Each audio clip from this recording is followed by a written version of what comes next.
Welcome to this very special CIHS live event.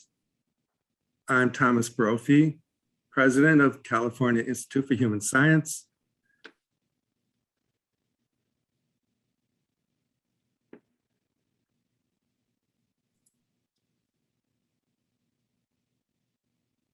Okay, now I'm unmuted.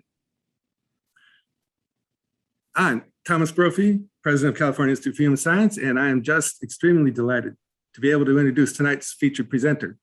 As many of you know, early last year, billionaire Bob Bigelow announced a competition with very substantial prizes for the best essay on the question, what is the best available evidence for survival of consciousness after death? This is a topic of great general interest, of course, and there were very many excellent essays submitted. Dr. Jeffrey Mishlove's submission, titled Beyond the Brain, was selected among all those extraordinary submissions as the first prize winner. Jeffrey's leadership in this field goes back a long time. I was a huge fan of Jeffrey's National Public Broadcast television series, Thinking Aloud, from when I was a youngster. And Jeffrey was a youngster as host of the program as well. He's now host of the equally impressive YouTube channel series, New Thinking Aloud, conversations on the leading edge of knowledge and discovery, that has well over 100,000 subscribers. I recommend checking it out if you are not already a subscriber. It's free.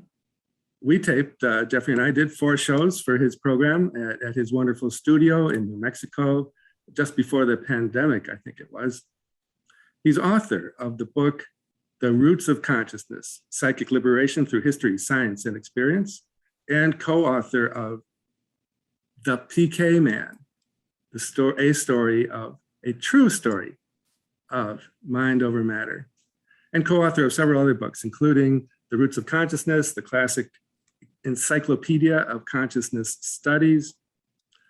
Of special relevance to CIHS as a university, Jeffrey is an academic pioneer as well. He holds the only accredited PhD degree in parapsychology from the University of California, Berkeley. Jeffrey's contributions are also of special interest to CIHS as they relate to one of our fundamental missions from CIHS's founder, Hiroshi Motoyama, to advance knowledge and research at the frontiers of consciousness, mind-body, mind-matter connection, and the existence of the subtle bodies, or the soul, or the spirit. Jeffrey's research forces us to reconsider our scientific understanding of the fundamental nature of reality.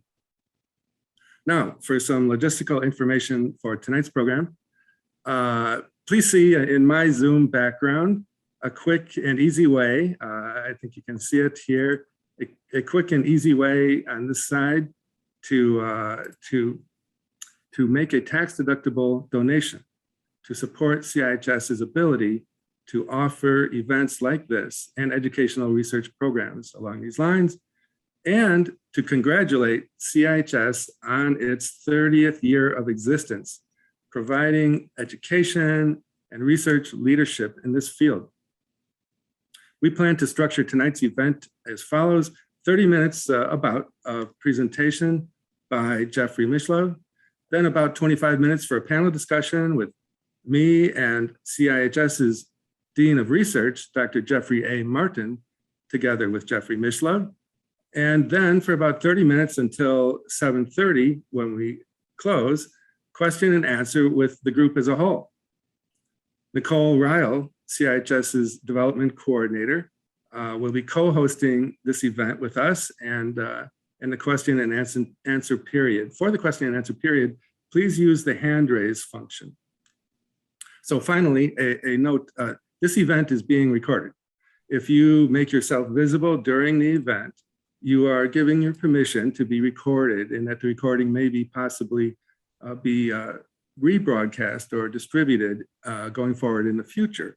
If you don't want your image on the screen or recorded, just mute your video, and that will be fine. Now, please welcome Dr. Jeffrey Mishlove. Thank you very much, Thomas. It's a pleasure to be with all of you, and congratulations to the California Institute of Human Science on your 30th anniversary. I remember how helpful Dr. Motoyama was to me 50 years ago when I was working on my very first book, The Roots of Consciousness. And he sent me a lot of literature about his own very interesting research that I included back then in that book. So today I'm going to talk briefly about the best evidence for survival. And actually, what I really want to talk about isn't so much the evidence, because, well, we can lay it out. In my essay, I included 9 different broad categories of evidence. See, for me, the evidence is just overwhelming. You've got the reincarnation evidence, the near-death experience evidence, evidence from mental mediums, evidence from physical mediums, a fascinating phenomenon known as the peak Darien experience, or what you could think of as deathbed visions, when someone has a vision of a person coming to greet them from the afterlife as they're dying, or if they're having a near-death experience, but they didn't even know that person was dead. We have another interesting phenomenon known as instrumental transcommunication, where there are tens of thousands of hobbyists around the world who are actually engaging in sometimes two-way conversations with deceased individuals using computers, radios, all sorts of electronic devices. In fact, one sub-area of instrumental transcommunication, about which 2 books have now been written, is known as telephone calls from the dead. And in the most extreme of these cases, a person might have a conversation for as long as a half an hour with a deceased individual right over the telephone. I myself got into the field of parapsychology in 1973, nearly a half century ago. If you had known me back then, you would have seen a graduate student in criminology at the University of California, Berkeley, volunteering at the psychiatric unit of San Quentin Prison, doing group therapy sessions with murderers and rapists. And one night in March of 1972, I had a dream. It was the most powerful dream of my life. It changed my life, or catalyzed a change of my life completely. And in this dream, my great uncle Harry, 50 years older than me, a man born in the 19th century, appeared. And we had, I guess, what I'd have to call a soul-to-soul communication. It was so profound that when I woke up from the dream, I was crying tears of joy, and simultaneously singing one of the most sacred songs of the Jewish religion in which I had been raised. I was so moved, I wrote home. I said, "How's Uncle Harry? I had a dream about him." And my mother called me as soon as she got my letter. She said, "Jeffrey, how did you know that was when Uncle Harry died?" I was so touched. And you can imagine what it's like for a criminology student to have had such a taste of the afterlife. I didn't feel like I could go back to criminology. I was very interested in studying human deviance, but I realized I had to focus my life on the positive side of human deviance, not the negative side. I wanted to study mysticism, the esoteric tradition, psychic functioning, life after death. And how are you to do that at the university? You could study psychopathology and crime at every university, but it's almost impossible to find a way to study the paranormal. The CIHS is a rare exception in the academic world. And I agonized over this for many months, and eventually I think I was guided to through dreams to get involved in the media. I had dreams that led me to do what I'm doing right now, which is I ended up volunteering at the local nonprofit radio station in Berkeley, KPFA. Within 3 weeks, they gave me my own program. I was sitting across the table from world leaders passing through the San Francisco Bay Area on their book tours in the very areas that interested me the most. People like, for example, Robert Monroe, the author of Journeys Out of the Body. And that gave me the confidence to go back to the university and set up an individual, interdisciplinary, doctoral major in parapsychology. And today I can look back nearly 50 years and say that change, that transformation that occurred, that was catalyzed when my Uncle Harry visited me in a dream, was permanent. It really took. And when I went through the literature of people who have had what are known as after-death communications, I found several other examples of people whose lives were dramatically transformed. One of them was the late bishop of the Episcopalian Church in California, Bishop James Pike. Very prominent churchman, the head of Grace Cathedral in San Francisco, which is the big landmark in San Francisco. And his son died of suicide back in about 1967. They were traveling together. They had been in England together, sharing an apartment, and the son left, went to New York, and took his life. Shot himself in a hotel room. Well, Bishop Pike was devastated, but he discovered poltergeist activities in the very apartment they were sharing. And he counted 50 different events of that sort, arranged through the Episcopalian Church to meet with a spiritist medium in England, Ina Twigg, who brought forth her son, not just, his son, Bishop Pike's son, but not just Bishop Pike's son, also the son's godfather, who was the deceased theologian Paul Tillich, a good friend of Bishop Pike, also came through. This convinced Bishop Pike of the reality of the afterlife and the reality of spirit communication. And as a result of that, he resigned as Bishop of California. For those of you who know the history, he wanted to explore spiritualism. He also wanted to explore the origins of the Christian religion, and he was on a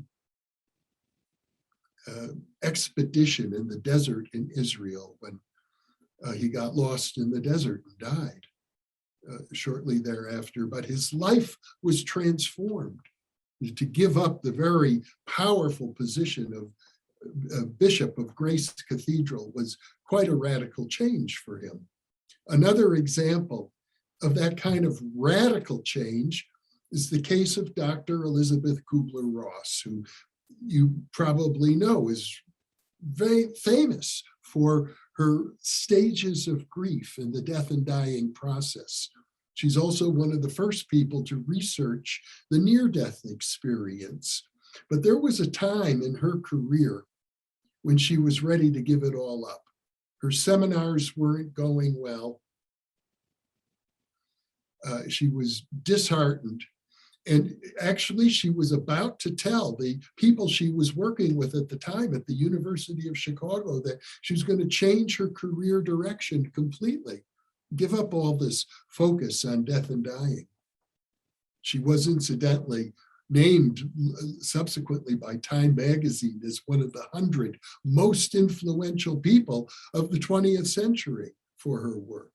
But here she is about to resign when a woman appears in front of her They're at the elevator and the woman says, can I walk with you to your office? They start walking.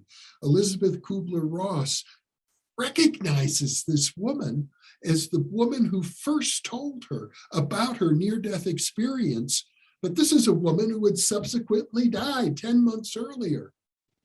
And here she is materialized and walking with Elizabeth Kubler-Ross to her office. They get to the office and this woman, Mrs. Schwartz, said to her, "You must not give up your work. Promise me that you won't give up your work." And Elizabeth Kubler-Ross had the presence of mind at that time to say, well, would you mind writing a note for me? And Mrs. Schwartz, the deceased Mrs. Schwartz, wrote a note that Elizabeth Kubler-Ross kept, and she made the promise she wouldn't give up her work. At that point, Mrs. Schwartz walked out of the office, and Elizabeth Kubler-Ross turned around, opened the door, and looked out the hallway. There was no one there. But it did transform her life, and she became subsequently one of the most famous women or men, one of the most famous influential people of the 20th century as a result. Now, I could go on and on.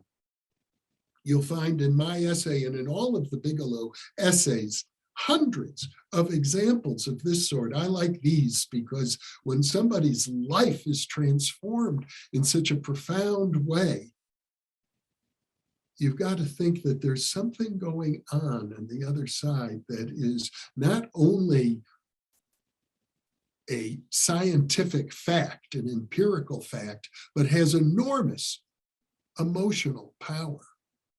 People typically say, who have had near-death experiences, for example, this is more real than real. My dream of Uncle Harry was like that. It was more real than real.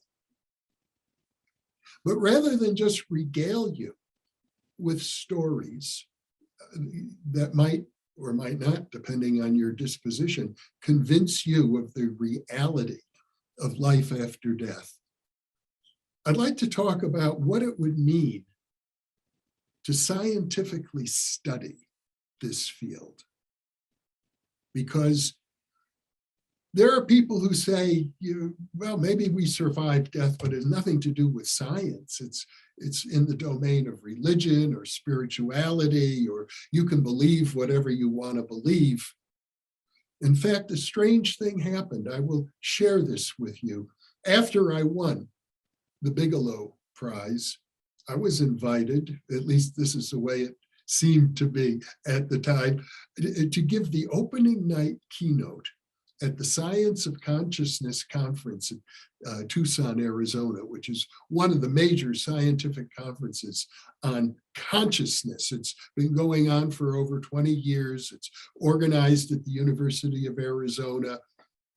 Stuart Hameroff, who is the head of that program, is a friend. I've known him. I've interviewed him many times. And I thought, well, yes, it's appropriate. I've just won this major award. ABC News described it as maybe the biggest essay competition of all time to answer the deepest question of all time. And I approach it, I think, empirically. I think there's a science to be developed here.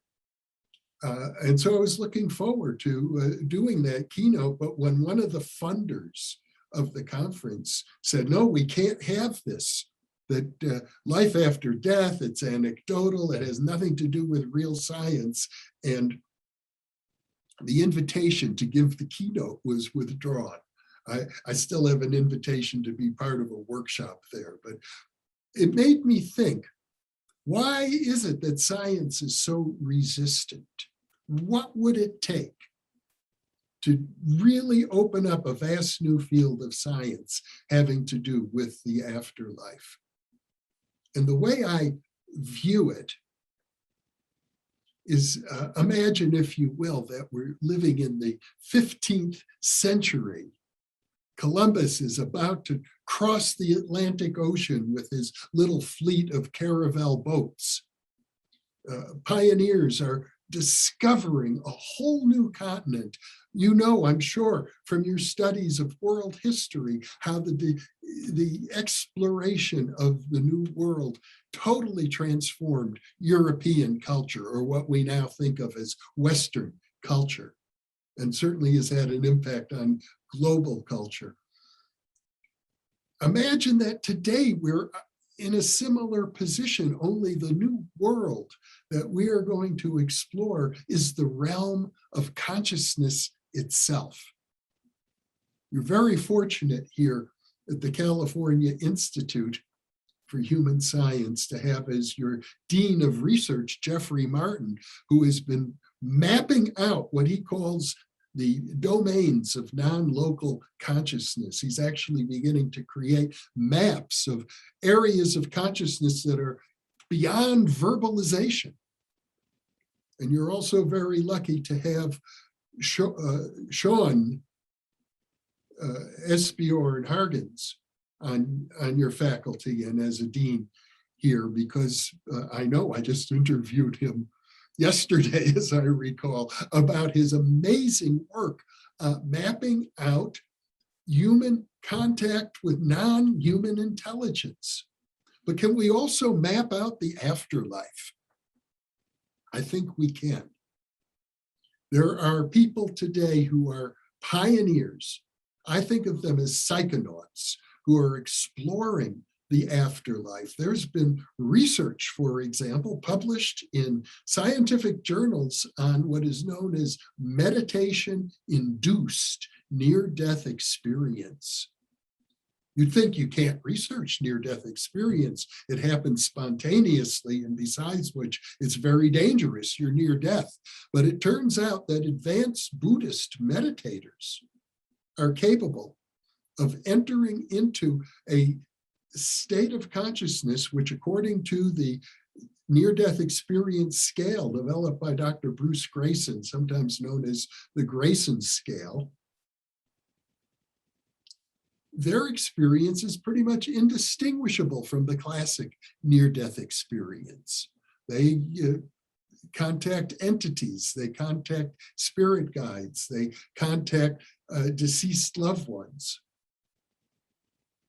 That's one example of a psychonautics. Another example is through hypnotic regression. People who look at past lifetimes or use hypnotic regression to enter into the interval that exists between lifetimes. Another form of psychonautics is through people who use psychedelic drugs.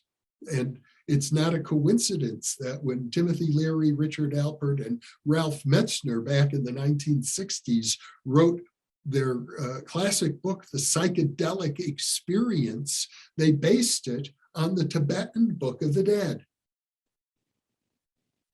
Another way to engage in a psychonautic exploration is through mediumship. And in fact, enormous strides have been made by going back to the 19th century, the Spiritist movement founded by Allan Kardec. He had a very simple methodology. He'd work with spirit mediums, and if he got 7 mediums to agree on some regularity or characteristic of the afterlife, or you could think of it as the Tibetans do, the Bardo plains, he would regard that as a confirmation based on the simple principle of consensus. And he's published books, lengthy books, the Spirits book and other books describing his explorations. He's literally founded a worldwide religion based on it. And the Spiritists are not just a religion, they're a very active social movement, and also, as particularly in Brazil, very active engaging in psychotherapy work. Now, I could go on and on about the different forms of psychonautics, but what I'm suggesting is these people are equivalent to the Columbuses and the Magellans of the 15th century. And they are coming back with reports about what is the afterlife all about. One of the things that we're learning is that there are regularities that seem to occur. There's a wonderful book written in 1932, and it was channeled. It was channeled through a process of automatic writing by they were known in those days as automatists. The automatist was a woman named Geraldine Cummins. And she would write so quickly and unconsciously that she had a friend who worked with her who would have to change the sheets of paper underneath her because she just kept writing and writing and writing, couldn't even change the paper. And she dictated, or she received through dictation from a spirit who identified itself as the deceased Frederick Myers, the author of the classic textbook, Human Personality and its Survival of Bodily Death. Myers died in 1902. So he's been dead now for 30 years. And he's writing a detailed description of the afterlife from the perspective of a fellow who's been exploring it for 30 of our Earth years. Time is very different on the other side. And what he describes is similar to what you will find in a great deal of esoteric literature, that there are planes of existence and the soul evolves through these planes and that there are different transformations that take place. I don't want to go into all the details now, but what I do want to suggest to you is there's other maps as well. There's a map provided, of course, by the great Swiss psychiatrist Carl Jung, who was very interested in the afterlife. Jungians who work closely with him, people like Marie-Louise von France, have written books describing the encounters and sort of the permeable boundary between the personal unconscious and the afterlife. So there are times in Jung's Red Book in which he describes his active imagination, his life exploring his own dreams and so forth, in which he talks about his deceased father, his deceased wife. He doesn't say, I had a dream about them. He says, they came and visited me in my dream. Now, this suggests, as far as I've taken it so far, not a complete science yet, but a form of exploration, just like the early explorers. You wouldn't think of Columbus or Magellan as scientists, but you would think of them as explorers. What would it take to take this level of exploration and upgrade it to the level of it being a science? Here's my thought about it. Assuming that the afterlife exists, it has to exist somewhere.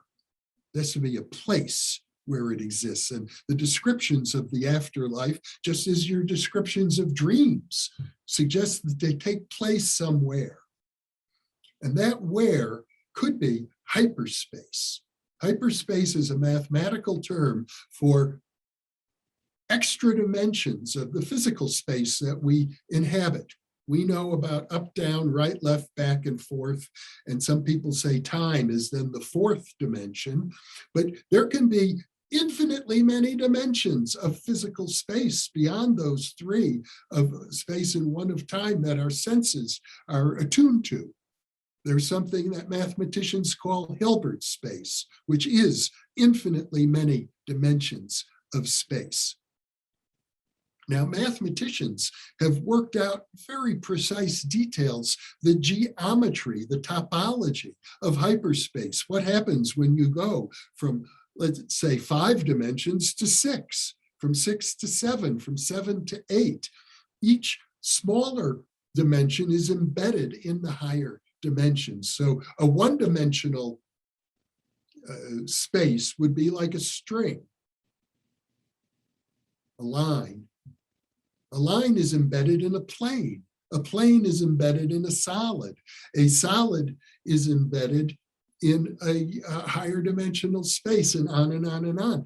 And it would seem, and I've been following this for decades, that consciousness itself, people wonder, there's this great mind-body problem. Where is our consciousness? Is it in our brain?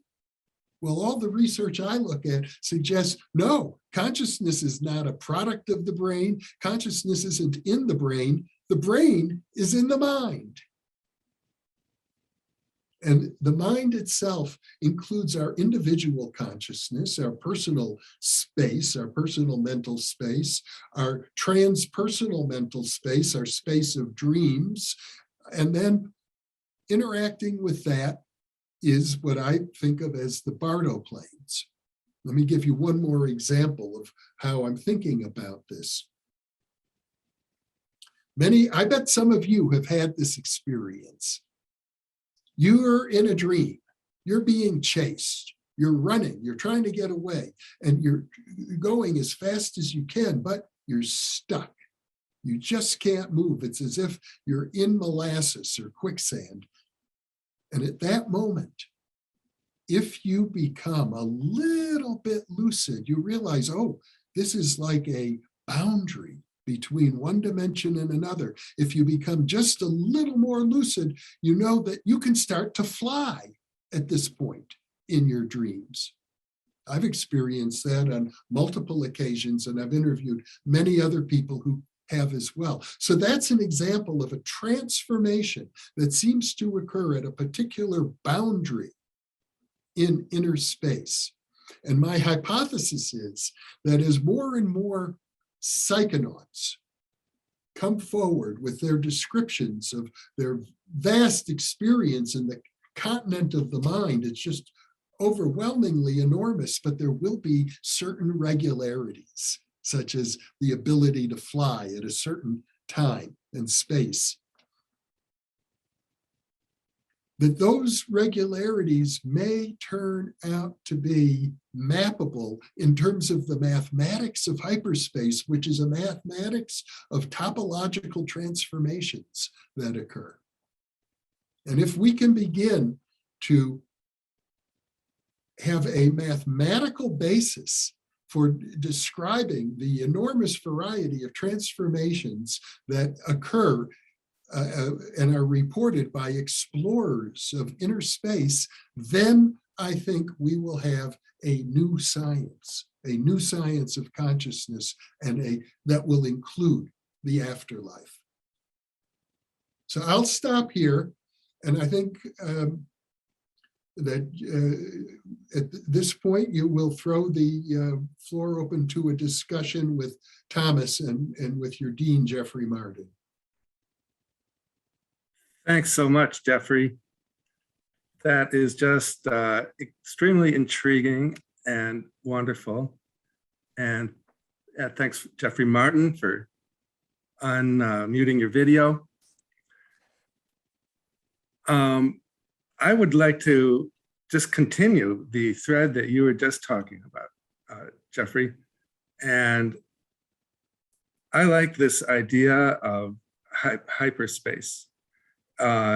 And especially within the context of the effort to make this a scientifically addressable enterprise program. And the idea of the fifth dimension probably being involved in this type of consciousness, goes back to like P.D. Ouspensky's In Search of the Miraculous. And there's a lot to that.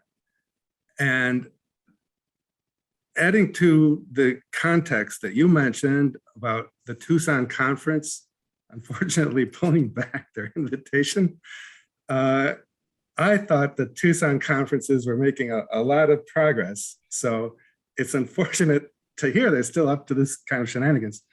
I'll be at the conference, this one as well, in a concurrent session myself. But I wonder, I think there may be another leg to the ability to bring this study into acceptably scientific, more broadly acceptably scientific program. And that is addressing the problem of entrenched materialism amongst scientists.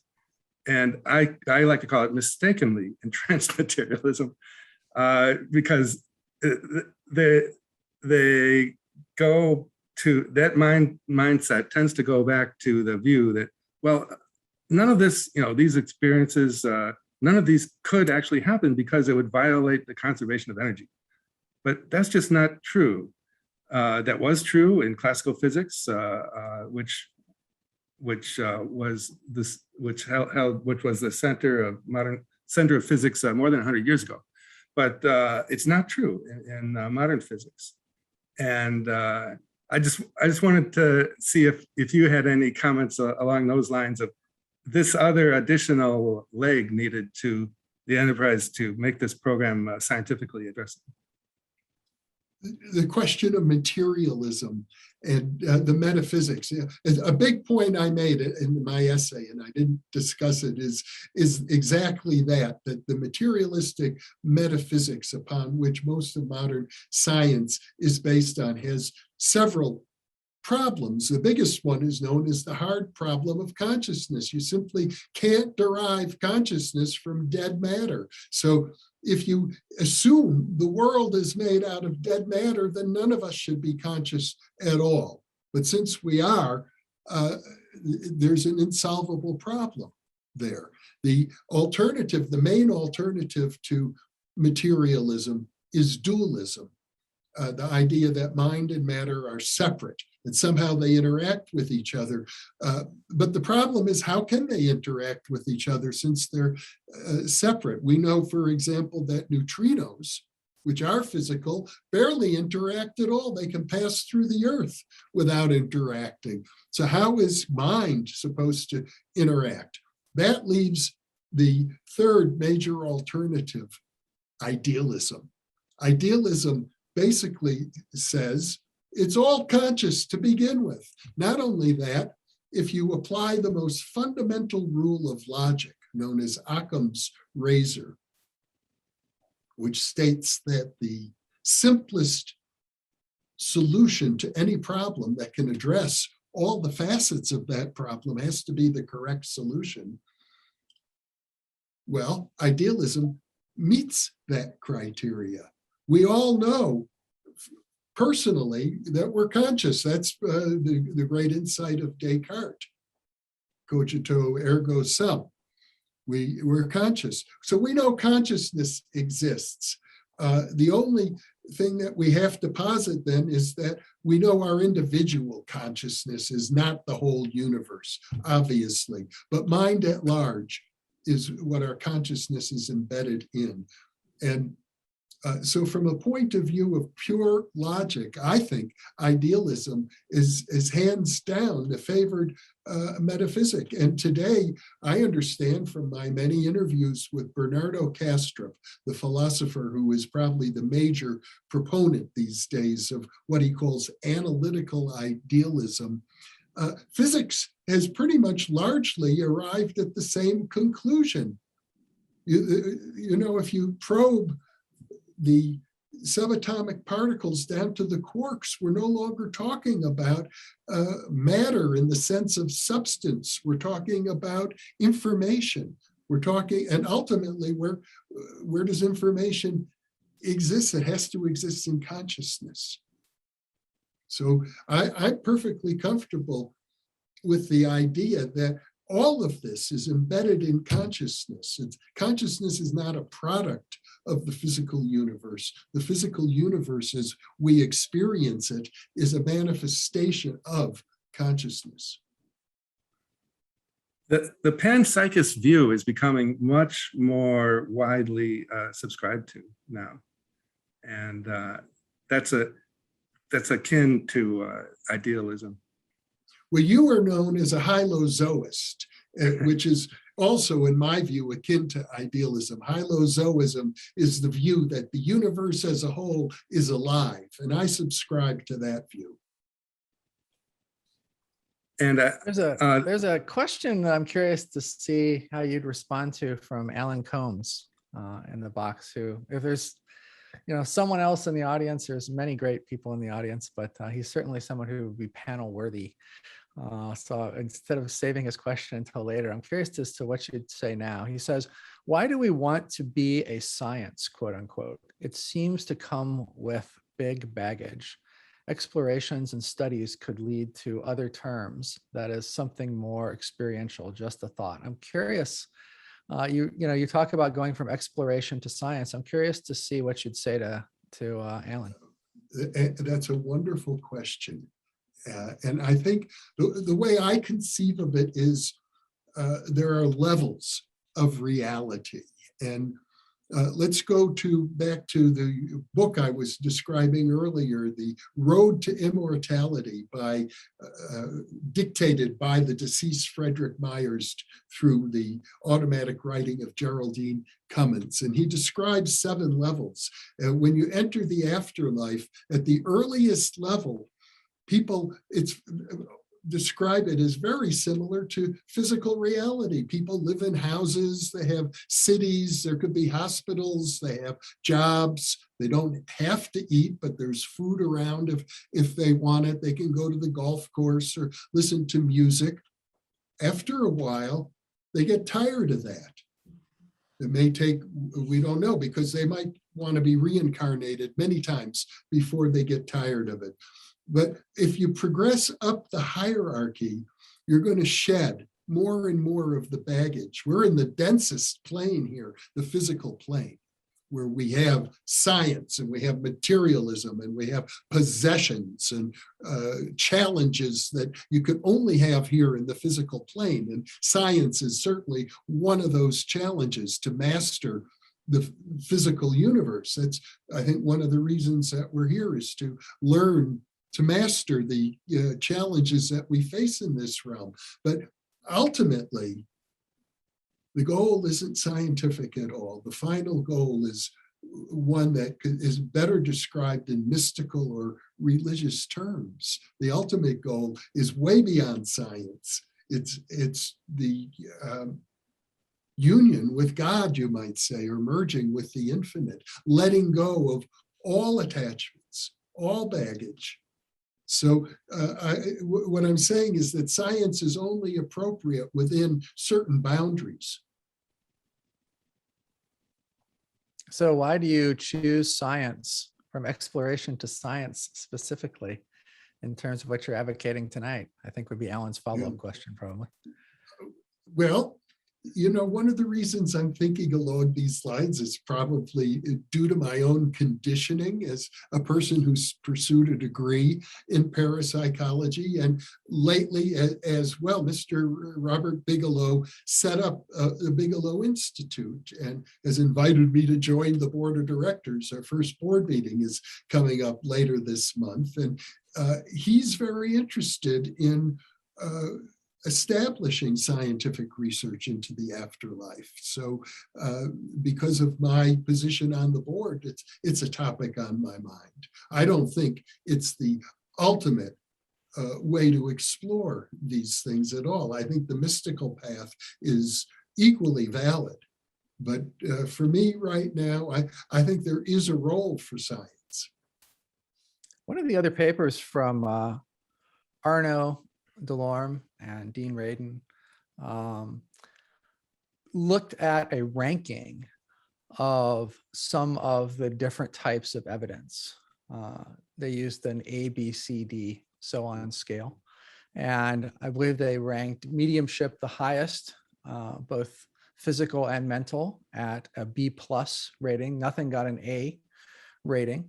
But they have a very scientific, perspective on this, even to the point where they're, ranking evidence the way academics would rank evidence, and things like that. I'm curious if, as you move forward, you obviously, you're really unparalleled in terms of the scope and the breadth of what you've been up to over all these decades. You've created by far, the greatest archive out there that's going to be valuable for, untold generations.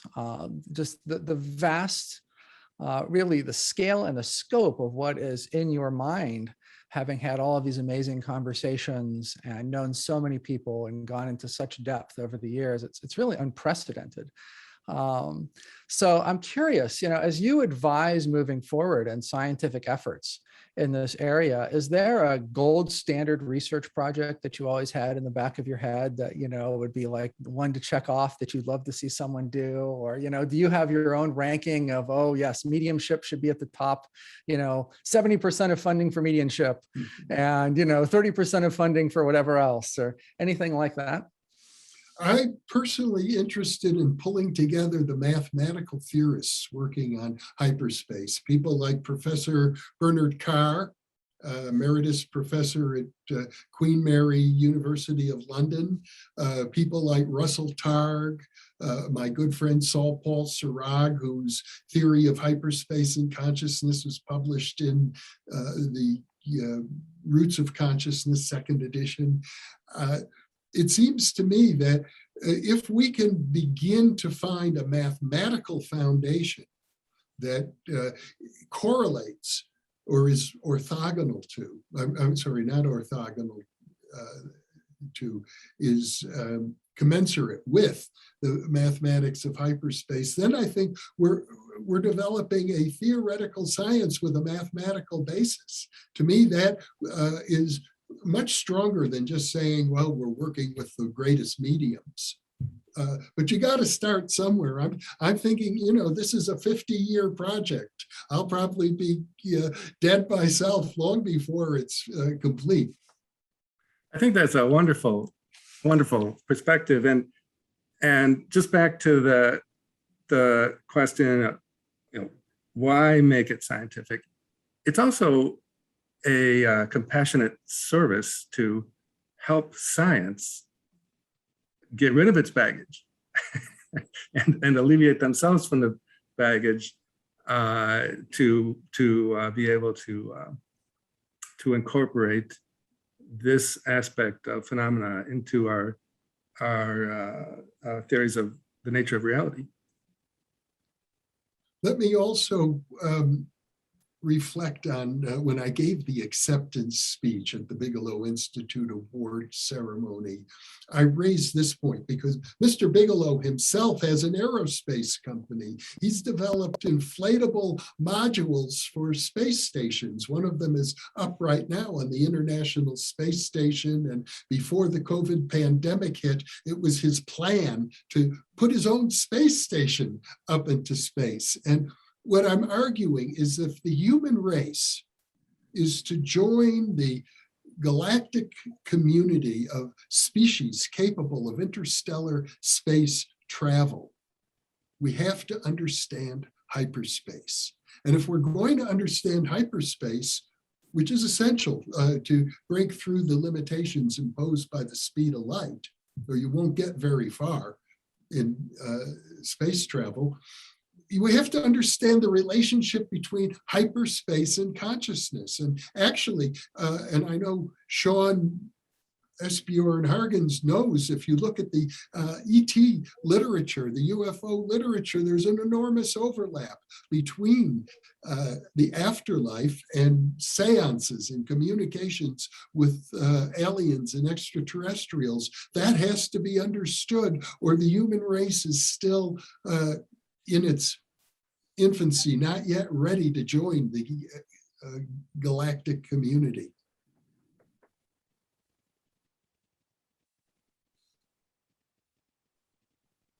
And anomalous conscious experiences sometimes include transtemporal experience, such as encountering your former self as a child and realizing that that childhood experience was your future self.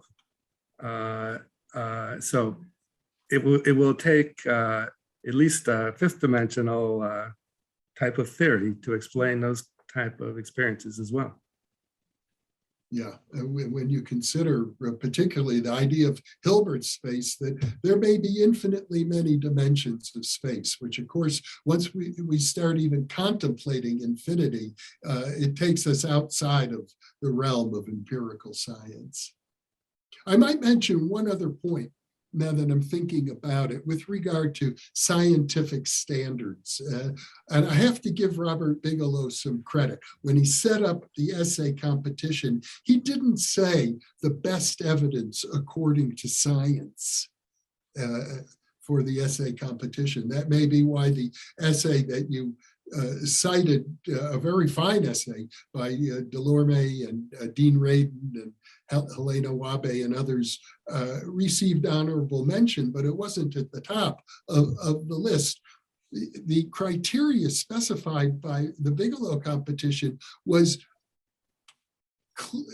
evidence beyond a reasonable doubt as might be presented in a courtroom.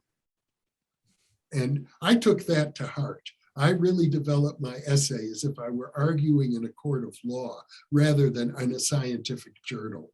And as I think about it, because of my background in criminology as well, the legal system does a pretty good job. It's by no means perfect, but then neither is the realm of science perfect for sussing out, what is real and what is not real, what is true and what is false. Legal standards work very well in many cases for determining the facts of any given situation. So it's a larger domain than the domain of science. It's a domain in which human testimony counts for something, in which people have to judge the credibility of human witnesses, whereas typically in science, they, especially in this area, scientists are influenced by the philosopher David Hume, who wrote that no human testimony will ever be sufficient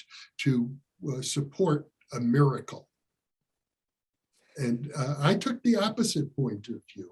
I believe that we have to pay careful attention to human testimony. In fact, William James, the great founder of American psychology and one of my heroes and a great psychical researcher as well, his final work was what he called radical empiricism, in which he said, basically, if you want to have an empirical science, you cannot refuse to admit any directly experienced phenomena.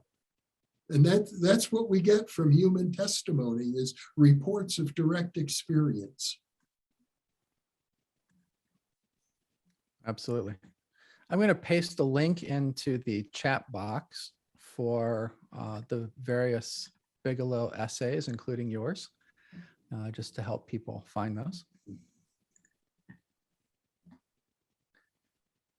Thomas, shall we open it up to everyone's questions? Yes, and if I could just point to the little message in our backgrounds, if you would like to support CIHS's efforts to continue these types of studies and programs, please use that link. You can just text CIHS to that number, 801-801. And it'll take you right to our donation page for this particular event. So Great. Nicole, I think, is here and helping us now bring forth the questions from the attendees. And we would like them, Nicole, to use their hand raise function, which is at the bottom of your Zoom screen under reactions. And you'll see the raise hand function there.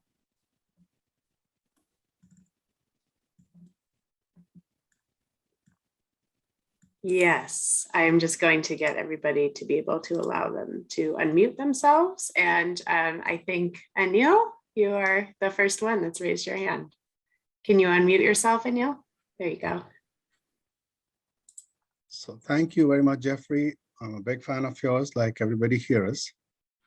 Listened to a lot of your tapes, but I also read the whole of your essay and then ended up listening to others. So they went my whole day. But I'm so proud that I spent the day. And I just wanted to enlarge the box, and I was the one asking, sorry, the name was Alan Combs. I was asking why be science. I was saying, if we expand the box, within this whole idea of duality and trying to sort of talk in duality, okay, what the definition is. The definition is a killer, because the moment you define something unbounded, you just fall in the wherever.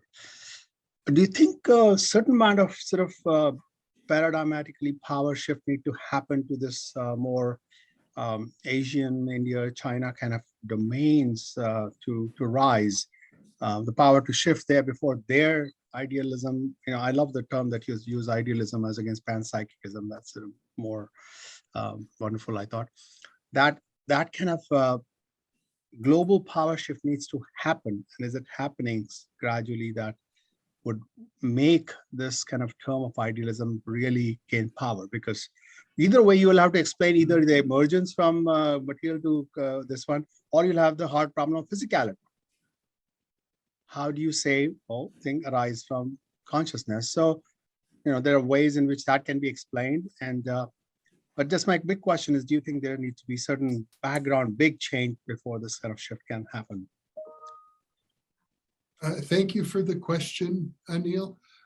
I'm inclined to think that change can happen in small ways, like the California Institute for Human Science. It's a small college, but it only takes a small group of people to begin to do really revolutionary work. And I think it's happening at this school. From what I know of, for example, Jeffrey Martin's work and Sean S. Bjorn Hargen's work, you're already well underway. And of course, this school is influenced by Asian thought.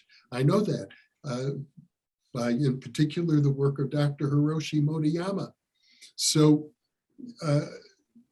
I would just encourage, you don't have to wait for the whole world to change. People working in a small institution such as yours can have enormous impact. As a matter of fact, the great anthropologist Margaret Mead once said, "Never think that a small group of people cannot change the world, because," she says, "major change has never happened any other way. It always starts with a small group."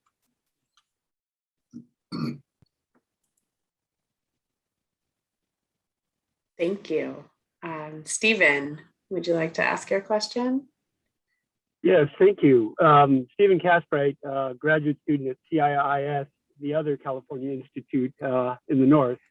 I'm interested in the mathematical side of this that you bring up, Jeffrey, and I'm wondering if a fractal topology could be a model of looking at the mathematics of consciousness, because it's got such a depth of availability to, it never ends. It's an ongoing process. And I want to give a shout out. I can't remember which one of you brought up Ouspensky, but I'm very interested in how Gurdjieff's work could be applied in this very conversation as well. So that's it. Thank you. I would agree that fractal geometry is very important. The work of Ouspensky and Bennett and other followers of Gurdjieff, they were amongst the pioneers to explore the relationship between hyperspace and consciousness. To my way of thinking, probably the most advanced mathematical work in this area now has been done by my friend Saul Paul Sirag, S-I-R-A-G. And he has a book out called ADEX Theory, A-D-E-X Theory. And what he has shown is that there is a mathematical superstructure based on what are known as Coxeter diagrams. And that this superstructure is capable of providing the backbone for all of the mathematics used in physics today. that there's kind of a unified mathematical skeleton that it all fits together on. So it's better to have a kind of overview of all the mathematics rather than just to think fractal theory, which is very important, but it's only one branch of mathematics. And since we're talking about what I think of as, you know, a continent of the mind, larger, vastly larger than the New World that was researched 500 years ago. It would be good to have, you know, the best mathematical minds focusing in on this.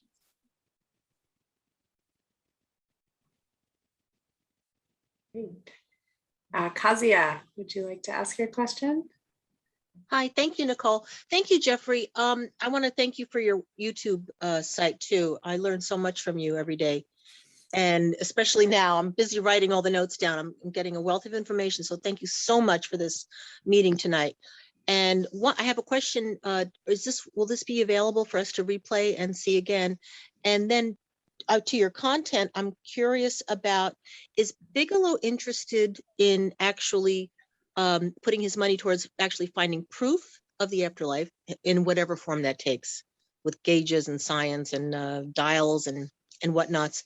And then two, is he also interested in, because he's got the money, that's why I'm asking in this way, is he also interested in expanding this research to contain not just NDEs, but more of that supernormal, or I don't like the word paranormal, but other phenomenon, other experiences, similar to what he was doing on Skinwalker Ranch? I mean, there's so many things that we can't prove yet or measure yet.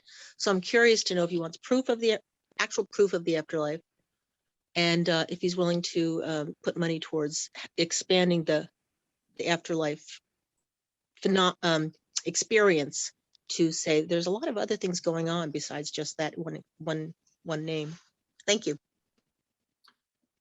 Okay, with regard to your first question about the video, my understanding is that it will be available through CIHS. So you can talk to Nicole or Thomas about that. And as for Robert Bigelow's plans, I don't really feel qualified to speak in his behalf. I'm an advisor. I'm on the board of directors, but I think he should speak for himself about these questions.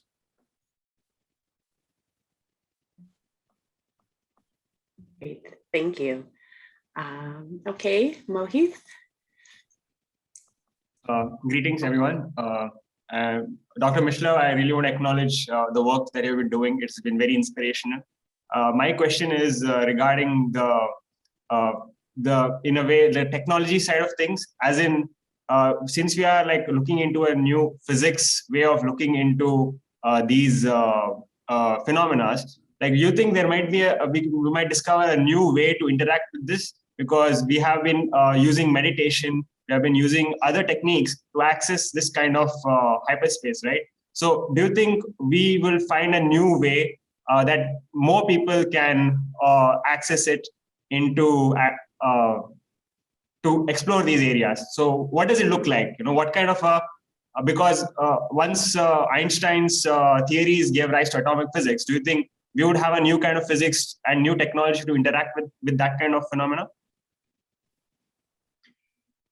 Well, I don't think we have completely exhausted the old techniques. The work I pointed out, for example, on meditation-induced near-death experience, this is work done with advanced Buddhist meditators. They need to have at least, I think, 10 years of meditative practice before they're admitted into this research program. But it's a brand new program. To my knowledge, they're taking some very esoteric teachings from Buddhism and integrating them into an academic setting and publishable research studies. So there's an enormous amount of advances that can be made simply by going with greater depth and precision in existing techniques like meditation, like hypnosis,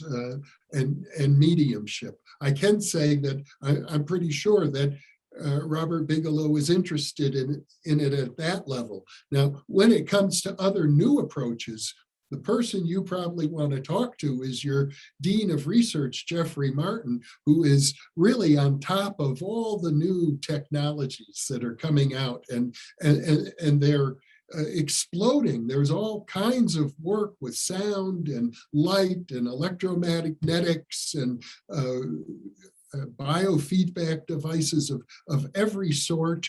I think of it sort of like let 1,000 flowers bloom, and maybe 50 years from now we'll have a very good handle on which of those really work the best.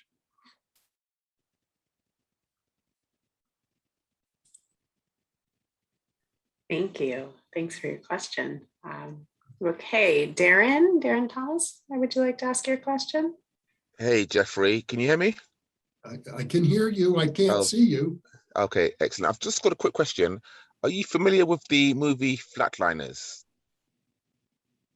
It's a 1990s movie where individuals are purposefully induced into a cardiac arrest, and then they are quickly resuscitated before they actually are starved of brain oxygen.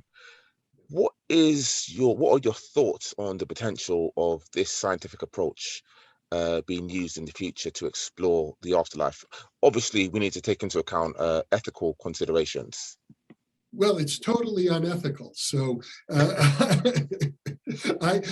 it was a great movie plot. I never saw the movie, but I don't think it has any viability as a legitimate research tool. However, there are tools that come close to that. For example, there's been work by cardiologists. Some of the best research on near-death experience was done by monitoring cardiac patients who went into cardiac arrest while they were in the hospital. And roughly 20% of those people, when they are revived, are able to report a near-death experience. So that's a situation in which nobody was deliberately put at risk.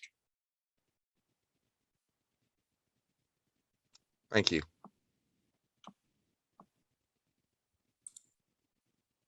Okay, we have one more question from Robert DeWelt.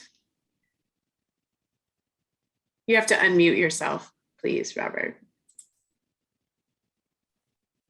There you go. Hi, Jeffrey. Pleasure to meet you. Thank you. Congratulations as well. My question is, do you have any ideas, your past lives, what they may have been like and where they were or who you may have been?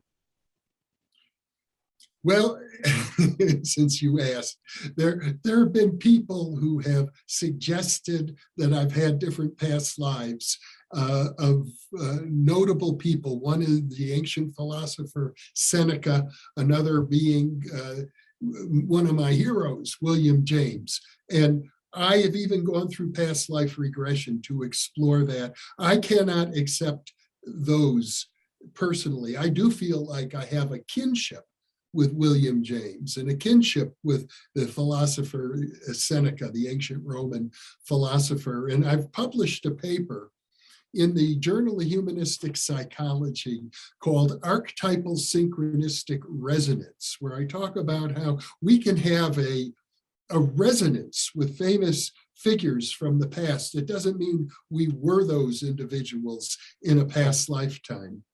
And that's as far as I can go with regard to my own spiritual history, as it were.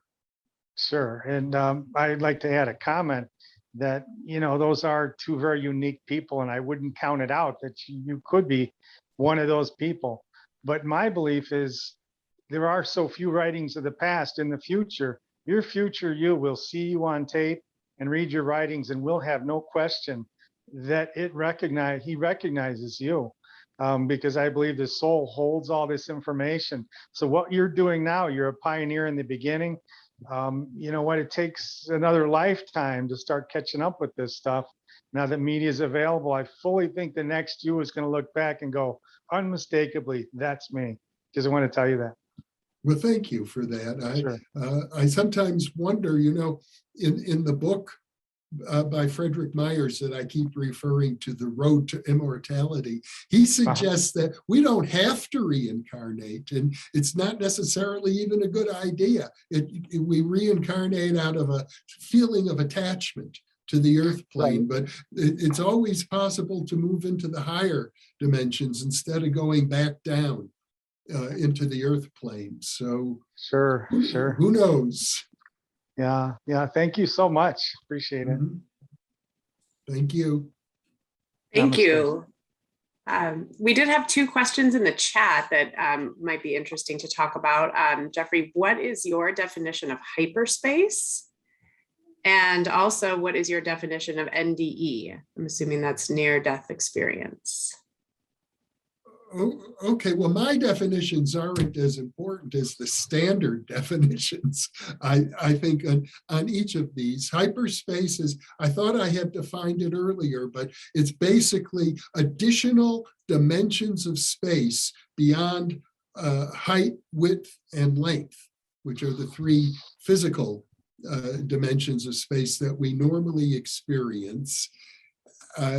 And we don't have good names for the 5th, 6th, 7th, 8th. String theory now has 10, 11, 12 dimensions of space that people working in that area of theoretical physics feel that that's necessary in order to describe subatomic particles. And they really do mean dimensions of space, as simply opposed to what you could think of as parameters like spin or charge or mass, which are,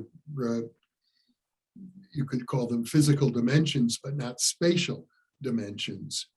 And a near-death experience,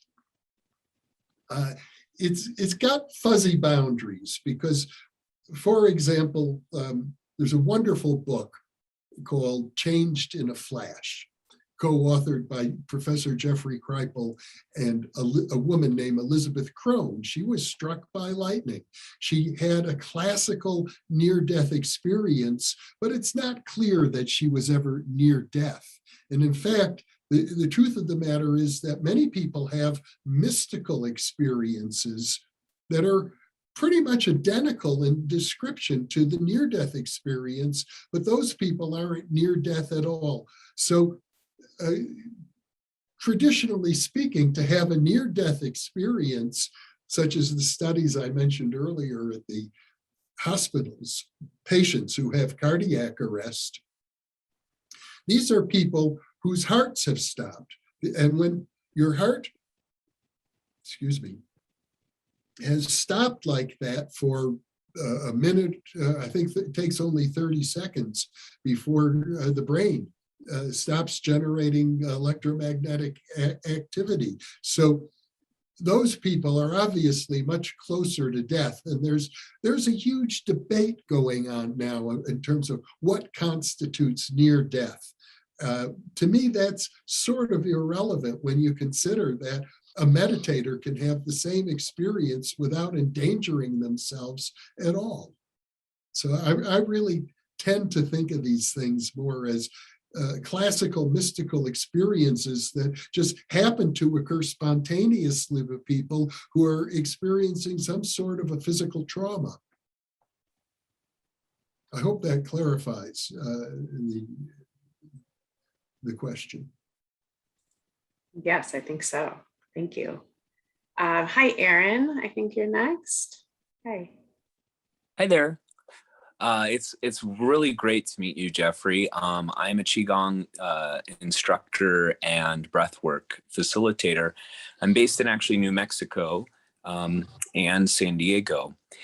My question is, you've had a lot of people on your show on YouTube discuss Rudolf Steiner and his way of accessing higher knowledge. And one of the things Rudolf talks about is kind of the balance that humans have to play with. He calls it aramonic forces, which are like the tendency in humans to look at the material down to the science and the granular level, the quantifiable level. And then he looks at the other side, which is kind of like a Luciferian tendency, which he describes as being maybe hyper spiritual and not a little too woo-woo. My question for you is, for you personally, how do you kind of find that balance, especially in the world of academia, which wants to quantify, and yet it's how do you kind of, and also how do you hope to set an example of the balance? Oh, well, it's a good question, and I suppose we could talk for a long time about it. Let me say to begin with, Aaron, that your definitions of the Luciferian and the Aramonic impulses probably would differ from the way I've understood Steiner's work, but then I'm not a great Steiner's scholar. I tend to think of the Luciferian influence as involving beauty, light, intellect, just absent of love. And the Aramonic influence seems to me to be, I think it actually, in the Persian language, it comes from the Zoroastrian tradition, I believe. I think of it, Ahriman, as angry man. It's kind of a deep, heavy emotion that pulls you down. And you could think of it as the dark side of the force, or even something satanic, something very retrograde. So I do define them differently, but I think what you're talking about in any case is how do we balance our spiritual impulses with our need to achieve mastery here in the physical realm. And I was very fortunate when I set up my graduate program in parapsychology at Berkeley. I was invited to move into an institute that had just been set up called the Institute for the Study of Consciousness, that was created by a man who became my mentor, Arthur M. Young, the inventor of the Bell helicopter and also a cosmologist. He wrote a wonderful book, several, but one that I highly recommend called The Reflexive Universe. And he is a very interesting man in the sense that he graduated from Princeton in 1925, as I recall. And with it, he had been studying Einstein's theory of relativity back then. And he wanted to be a philosopher. He wanted to explore spirituality, actually, do processed philosophy in the vein of Alfred North Whitehead, sort of Luciferian, as you've defined it. And at the same time, he said, I can't do that. And the reason, he said, is philosophers are a dime a dozen. In his mind, philosophy had failed completely to anticipate the enormous progress in science and technology that was going on. He felt that in order to be worthy of being a philosopher, he had to find an unsolved problem in science and technology and solve it. Only then did he feel that he would have earned the right to do philosophy. So in 1925, he went to the patent office in Washington, D.C., and he discovered that there were like 200 attempts to build what we now call a helicopter, a vehicle that could hover in midair and go in any direction whatsoever. And they had all failed. So he set out to build the first helicopter starting in 1925, and he worked on it until 1947. He kept that focus, building the helicopter, and then his helicopter became the Bell Model 47, the Whirlybird, the one with the little glass dome, the first commercially licensed helicopter ever. It was then that he felt that he had earned the right to begin to do cosmology, to explore spirituality. And he went into it very deeply. He studied alchemy. He became an astrologer and a cosmologist. So he used to say to me, so a lot of people say you need to sacrifice your ego on the altar of spirituality. He said he disagreed because he said, before you can do that, you have to develop an ego worth sacrificing. So I think he struck just the right balance. He's always been a great inspiration and role model to me. Of course, we can't all invent things like the helicopter, but I've always felt that it's very important to pay attention to why are we here in this physical plane? What are the lessons that we're dealing with right here and now? And if we can master those lessons, then we'll be prepared to enter into the realms of higher spiritual development. That's a great answer. Thanks, Jeffrey. Thanks, Aaron. Let's say hi to Gino. Hi, Gino. Are you ready? Hey, Jeffrey. Great to see you Hello, again. Gino. Likewise. Last time we met was when I introduced you to Jeffrey Martin in Vegas there. Really great to see your progress over the years, and congratulations on the award. I'm on a similar vein as you, in very like-minded in terms of the approach that you have right now too, of really looking at developing a science tied to hyperspace. For me personally, I use the term fusakoi, which were the pre-Socratics. They were the ancient Greeks that invented Western science and philosophy back when science, philosophy, and essentially spirituality were essentially the same thing. And at that time,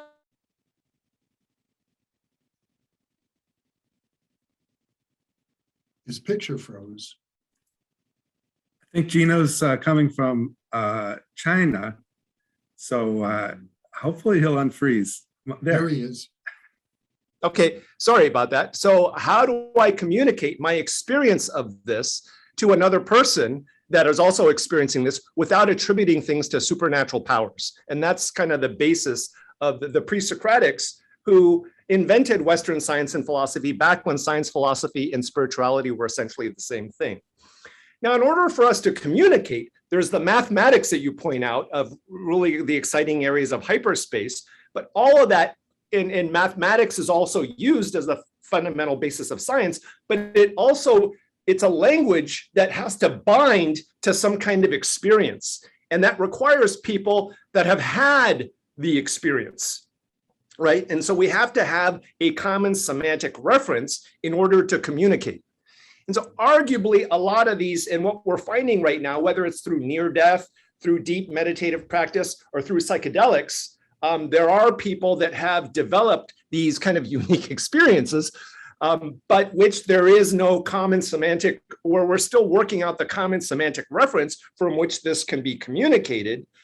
From that, then, once we have that subset of people that have had the experience and can communicate it in an intersubjective way, then we can potentially build a mathematics around that and a science around that. Kind of that's the postulate for this. And so the challenge right now is, how do we then build a community of people that have had these kind of experiences that are grounded enough to be able to see past their own experience of it, to see other people's experience of it as well too, towards kind of creating this language. And that's not everybody. That's because usually to have these experiences either requires some kind of a spiritual emergency or some kind of deep practice, to come to these direct understanding realizations. And so understanding this, and there is a relationship arguably between the material, we were talking about neutrinos earlier, but something like LSD or these psychedelics seem to, they're physical things that seem to influence kind of this mental space through the physiology. And so there is some kind of relationship there with that, just tying into the idealism or the duality nature of things. And so with this, we could potentially start, if we can identify this community, and then have the labs and have the new tools for this, there are potentials of building this new science, so to speak, around that. And it should arguably be a global effort because there are many of these fragments of these technologies across many of these indigenous traditions around the world. And that's kind of a hypothesis of approach towards developing something like that. That's the first thing. And then the second thing related to it is arguably where we're at in this conversation is this other dimension that you talk about. And so the notion of creativity and where unique original ideas come from seem to come through kind of this as well too. And then as things happen here, things seem to play out in space and time as well too. In a emergent, anyways. And so what are some of your thoughts on that in terms of an approach towards this common mission that I think me, you, and most of us here all have? Thank you. Well, great to see you, Gino. And of course, we could talk for hours about the issues that you've raised. But the first thing I would like to come back to is the point you raised about language and the need for a common language. And I guess I was fortunate in the sense that when I created my individual interdisciplinary doctoral major at Berkeley, one of the professors who served on my committee was Charles Tart, who was at the time, he had just published his anthology, Altered States of Consciousness. And in 1972, right about the time I started to work with him, he published an article, a seminal article in Science, the major American scientific journal. And it was called on state-specific sciences. So he was trying to lay out how can we use altered states of consciousness as a tool for scientific investigation? Now, I can tell you, 50 years later, I don't think we have even begun to do what Tart proposed, but he laid out in very clear terms, what are the obstacles that we face? And the major obstacle actually is around language. It's around the fact that our languages are all culturally embedded, and these cultural worldviews are going to inevitably shape the reports that come up and distort them. And so I think the best way to get around the potential for language to be a distorting factor for what is reported, because mystical truths are ultimately said to be ineffable. You can't even put them into language. Every language at best is sort of metaphorical. I think the way to get around that is not to try to have a single language, but to take a pluralistic approach where you can begin to work with people who have a variety of different languages, because after all, we're in a pluralistic culture. So near-death experiencers and hypnotic regression practitioners, I didn't mention lucid dreamers, that's another big one, psychedelic users and so on, will all have different languages. But then I think the key is going to be to find the regularities that seem to emerge in spite of all the different languages, and to then see if those regularities are, I use the term orthogonal, the term I really meant is isomorphic, to see if those regularities can be isomorphic with the mathematical descriptions that we get from physics, and in particular from hyperspace mathematics.